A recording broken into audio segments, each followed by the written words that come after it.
You want me to use the mic or? That's okay. We can hear it. I'm pretty loud. Okay. If I need to be. Are there other genres that you want to explore? Because this kind of is a bit of a comedy and a bit of fantasy. Is there, like, you want to do a science fiction musical, or, you know, I mean, I noticed there was a nice pop song at the end. So, I mean, where do you see yourself going, or do you have certain people you want to continue to work with, or people you want to bring in?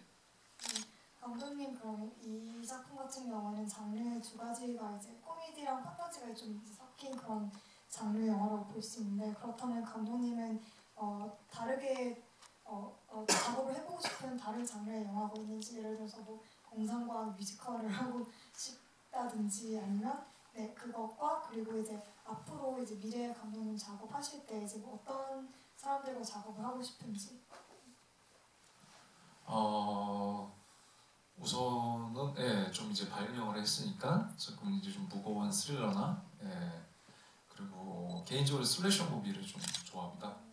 그런 거를 좀. 근데 이제 한국에서는 어쨌든 스릴러나 슬래셔 쪽으로 가면 좀 돈이 많이 드는 좀 장르이기 때문에 좀 돈이 많으신 제작자분과 투자사 좀 일을 해서 마음껏 좀 표현을 해보고 싶은데 그래 희망하고 있습니다. Since for this film, it's a warmer and more heartwarming story, so I would like to go back to, I guess, a more a heavier subject matter, maybe like a thriller. I'm also maybe I think of this because I'm also a fan of slasher films, but I think in Korea, if you want to start producing slasher films, they take a lot of money. So I'm hoping that I get some investors that are willing to invest that money, so I can be able to freely express what I want to express. So I guess the science fiction musical will have to. That'll wait. Yeah. Later. 사실은 공상과학 뮤지컬이나 이제 SF를 되게 만들고 싶은 것도 있는데, 그러니까 한국에서는 아무래도 좀 그런 장르에 대해서 많은 이제 자본이 들어가니까 좀 그러니까 투자 받기가 굉장히 어렵습니다. 그리고 또 시간도 오래 걸리기 때문에 아무래도 헐리우드 와야 가능하지 않을까. So I mean, like you mentioned, like I am also very interested in sci-fi films, but I feel like I said, sci-fi films are very hard to get investment, and they're also the production process is very time-consuming. So I feel that if I were to make a sci-fi film, I would have to try Hollywood for that, if that's possible. 그리고 SF를 써서 가져가면 모든 투자에서 미쳤냐고요. 모든 투자사에서 투자 배우사에서 미쳤냐고.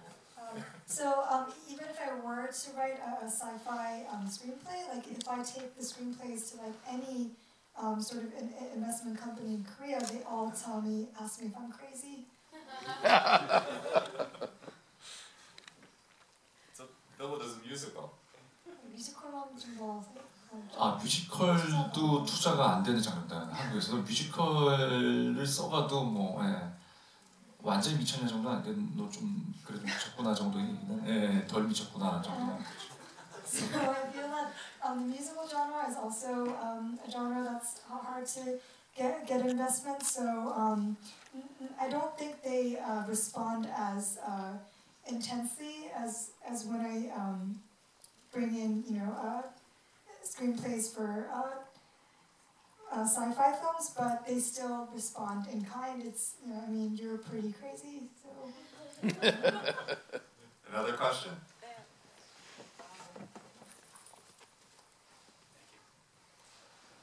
Hello, Director Kang. First of all, I really enjoyed the film. 영화 너무 즐겁게 봤습니다. 감사합니다. 감사합니다. Thank you so much. So my question is, given that this is an independent film, hypothetically, if this was produced through a major film company in Korea, what would have been some of the differences that you faced in making this film? 이 영화는 좀 독립적으로 이제 그 제작이 된 영화인 걸로 알고 있는데, 만약에 대형 제작사와 함께 작업을 했다면은 어떤 점을 다르게 하던가, 뭐 어떤 점이 이제 달랐을 거라고 생각하시는지.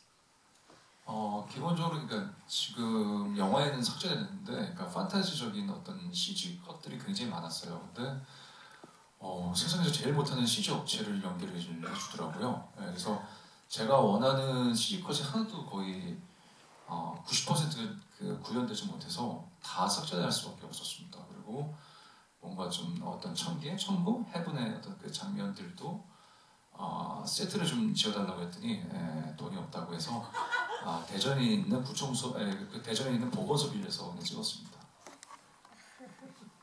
So I guess the quality of the film would have increased because with the scenes with some fantasy elements in it, they set me up with a computer graphics company that was just horrible.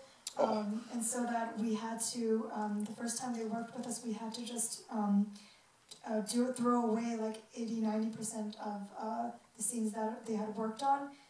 Also, the scenes that deal with the scenes in heaven, I was like, okay, so can we like build a set here? And they said, well, no, we don't have any money. So we had to sort of give up on that, and we went to a public hospital in Daejeon and filmed it there. 그리고 여기 영화 보면은 그 연우란 그 주인공이 정정아 씨가 이제 사는 집이 나오는데 그 장면을 찍을 때 이제 갑자기 그 모델하우스를 빌려 찍었는데 경비가 와서 다 나가라고. 그래서 제가 너무 황당해서 왜 나가냐고, 우리가 돈 주고 빌린 거 아니냐 그랬더니 PD가 저를 한쪽으로 데려가서 공짜로 빌렸다고, 빨리 좀 찍어달라고. 그래서 제작비가 다 어디로 가는지 모르겠어요. So in the actual house where we filmed, Yeonu's house where we filmed it, we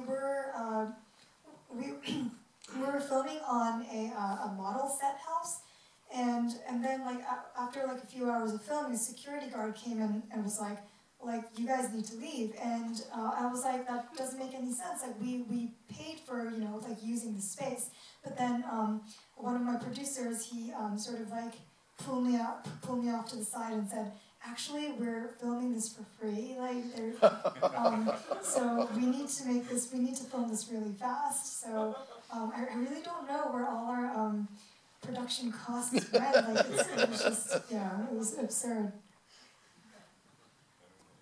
There was a question in the front.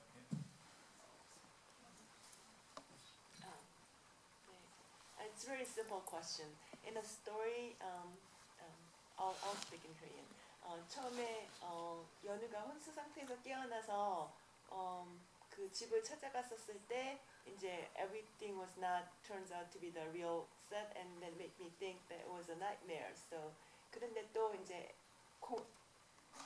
airplane, when they get on the airplane, they met the whole family, and they actually said that their mother passed away.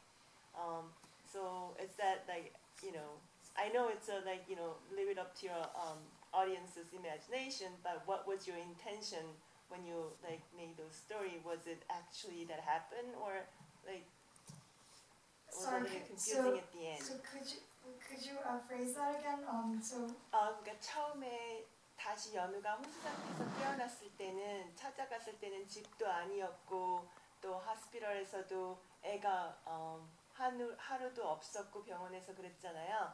그래서 그냥 단순히 악몽이었구나라고 생각을 하고 영화를 보다가 맨 마지막 장면에서는 다시 비행기를 탔었을 때 전체 대 패밀리 다시 막 가족들을 만났고 또 그 엄마가 돌아가셨다고 했었을 때 또 다시 정말로 저런 나이트메어가 아니라 그냥 악몽이었던 상상이 아니라 정말 그런 물론 판타지지만 정말 그런 그 삶을 한 달 동안 살았던 건가 다시 이렇게 의문이 들었었거든요.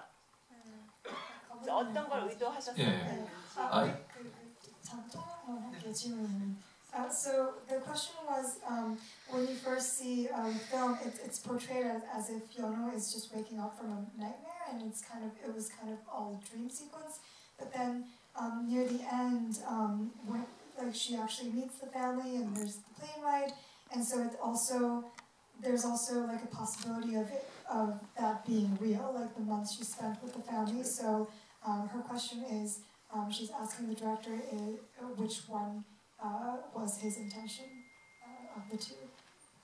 아 이게 그 마지막까지 저 투자사랑 제작사랑 저랑 이제 갈등이 있었던 부분인데 저는 원래는 실제 있었던 그러니까 원래는 이제 깨어나서 가면 이제 그들은 이민 뉴질랜드 떠났고 거기서 이제 그 남이란 씨나 이 조연들을 만나서 우리 가족들 어디 갔냐 이제 이런 식으로 시나리오를 썼었어요. 근데 그 투자사랑 제작사에서는 거기서 존재하지 않았던 거로 하자. 그리고 마지막에 비행기에서 나타나게 하자. 그게 말이 안 되지 않냐.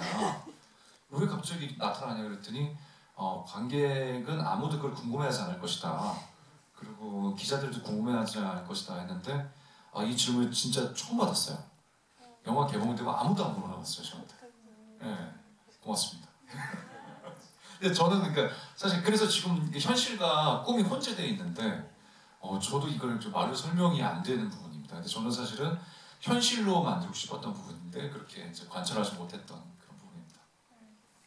그러면은 그 뭐지 실제로 있었던 걸로? 지금으로서는 어쨌든 나타났기 때문에 실제로 있었던 그들은 존재했지만 그들과 그러니까 그 동네에서 살았던 거는 아닌 거죠. 예.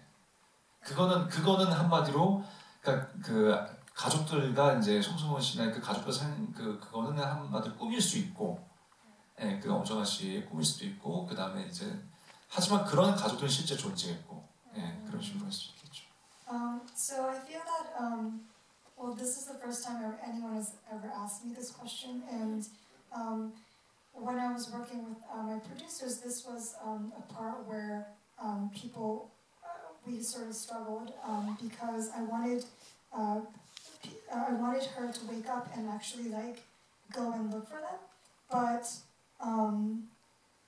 they were like, like no one in the audience is gonna. They told me no one in the audience is going to be curious about what happened to them, and so I was like, but that doesn't make sense. Like like they would want some sort of closure on this subject. Yeah. But so that was a part where we kind of had conflicts, but I would say it is sort of a mix between reality and dreams, but I would like to say at this point that the family existed, but not in the sense that she experienced during the month with them. So they are real existing people, but just not, I don't know if I would say like alternate realities, but not in the way that she had experienced them. Well, any last question? One more. 안녕하세요. I really enjoyed your film, and it was really great with the comedy and drama. What inspired you to choose a lawyer as a main character for this film? 이 영화의 주인공 직업을 변호사로 선택하셨는데 그렇게 변호사로 선택한 특별한 이유가 있는지 어디서 영감을 받아서 변호사로 직업 선정하는지. 사실 한국에서는 그 여성이 가장 성공했을 때의 롤 모델 중에 하나가 변호사라는 직업입니다. 예, 그래서 그 어쨌든 연우가 굉장히 사회적으로 성공한 직업을 가진 여자로 이제 그려지길 바랬기 때문에 그러니까 몇 가지가 있는데 변호사, 의사, 이런 식의 몇 가지 전문직인데 아무래도 변호사가 좀 더 연우의 어떤 캐릭터에 더 맞지 않을까. 왜냐면 또 좀 더 그러니까 비열한 모습, 자기만을 챙기는 모습은 법적인 어떤 그런 지식을 이용해서 약자를 좀 괴롭히는 캐릭터에 가깝기 때문에 근데 의사가 갑자기 무슨 수술하다가 안 하고 이럴 수는 없기 때문에 그래서 가장 큰 건 어쨌든 한국에서의 성공한 여자의 상징은 여자 변호사라는 어떤 이미지가 크기 때문에 그 직업군을 가지고 왔습니다.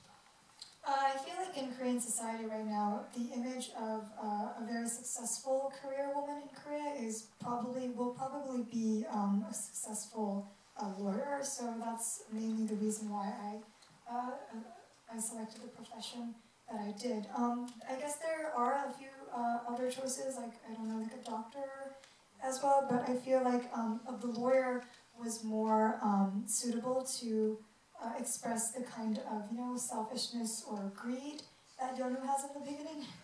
So that's why I selected that. I mean, I guess I could have made her a doctor, but I feel like, like when you're a doctor, you can't just like rush out of the room like in the middle of like a surgery, so it was a little hard to portray that sort of selfishness. So I think that, and I guess, going back to that point, like a successful career woman in Korea, I feel like is kind of epitomized in the profession of a lawyer, so that's why I selected that profession. One last question. What projects do you have coming up next that you can talk about, that we can look out for you? 감독님 사기작은 어떤 작품을 준비하고 계신지? 굉장히 썸을 잘하는 여자가 남자들을 두들겨 패는 무거운 스릴러를 준비하고 있습니다. So my next film will be about a woman who is very good at fighting and beats the shit out of multiple men. And it will be a thriller genre, and that's what I'm working on next. Not a lawyer. Like my mom. All right, a big round of applause for Director Kang. Thanks so much. A big round of applause for Director Kang's mom.